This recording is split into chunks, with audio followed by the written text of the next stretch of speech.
ప్రియమైన వారలారా, యేసుక్రీస్తు నామమున మీకు నా ప్రేమపూర్వక శుభాకాంక్షలు. ఈ ఉదయకాలం ఎలా సంతోషంగా ఉన్నారా? యేసుక్రీస్తు అద్భుతమైన వారు. ఇక్కడ చూస్తున్నారు దేవుని గూడారము. ఇదొక అద్భుతమే. ఈ స్థలము ఒక కాలంలో ఒక టెంకాయ తోపుగా ఉండేది. ఒకే సహోదరుడు ఈ స్థలమును తీసి యేసు విడిపించుచున్నారు పరిచర్య కొరకిచ్చి, ఈ స్థలములో ప్రజలు కూడి రావటం కొరకు పెద్ద కట్టడము కట్టుకోనుడి అని చెప్పారు. ప్రభు తీసి ఇచ్చారు. దాని యొక్క ముందు భాగమును మీరు చూస్తున్నారు. అధికముగా చూచి ఉండరు. అయితే ఇంకా ముగియకుండా ఉన్నది తెలుస్తుంది. ఇంకా ముగియలేదు. కొంచెం స్థలం రావాల్సి ఉంది. అది వచ్చిన తర్వాత ఫ్రంట్ భాగం ప్రభు ఇష్టపడినట్టు నిర్మించబడును. కొన్ని కార్యములు అంతే, దేవుడు ఆలస్యం చేయుదురు. ఒక గొప్ప ఉద్దేశముతో ఆలస్యం చేయుదురు. అయితే తగిన కాలంలో అవన్నీ నెరవేరును. కనుక అనేక కార్యములు దేవుడు తగిన సమయంలో అలాగే నెరవేర్చి ఇచ్చారు. సరే, ఈ దినము దేవుడు ఏం చెప్తున్నారంటే, ఒక చక్కని ప్రార్థన.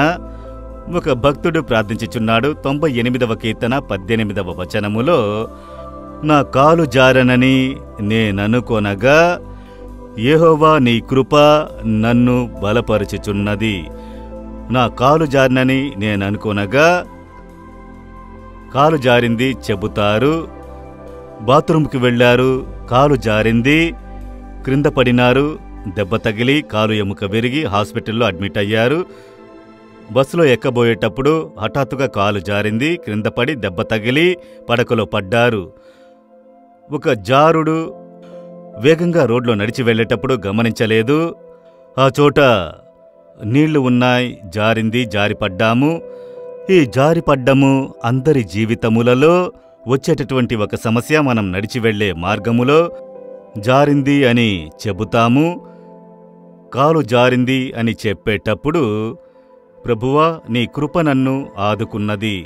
నేను పడి దెబ్బ తగిలి పడకలో పడినను, లేక నా ప్రాణమునకు ఆపద రాకుండా జారిపడిన సమయమున దేవా నీ కృప, మీరు నన్ను ఆదుకున్నారు.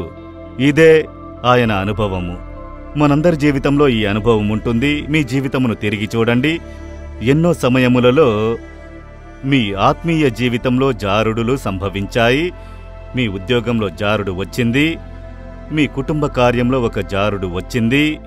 మీ సేవలో ఒక జారుడు వచ్చింది.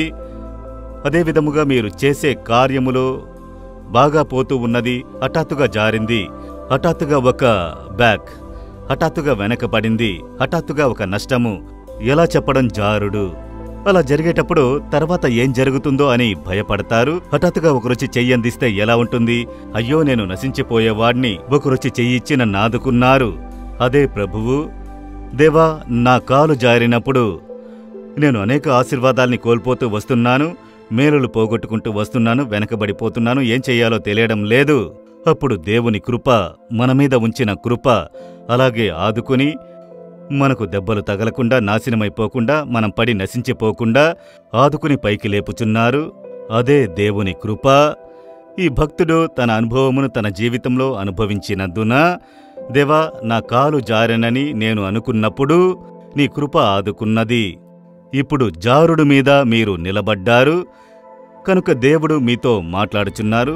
ఏదో ఒక కార్యంలో అలాగే జారుడు మీద నిలబడ్డారు. ఆపదైన పరిస్థితిలో ఏమవుతుందో ఎలా అవుతుందో అనుకున్నప్పుడు దేవుడు కరము చాపి, నేనున్నాను, భయపడకు, నా కృప నీ మీద ఉన్నది, నీ మీదే నేను ఆలోచన కలిగి ఉన్నాను, నేను ఆదుకునేదను.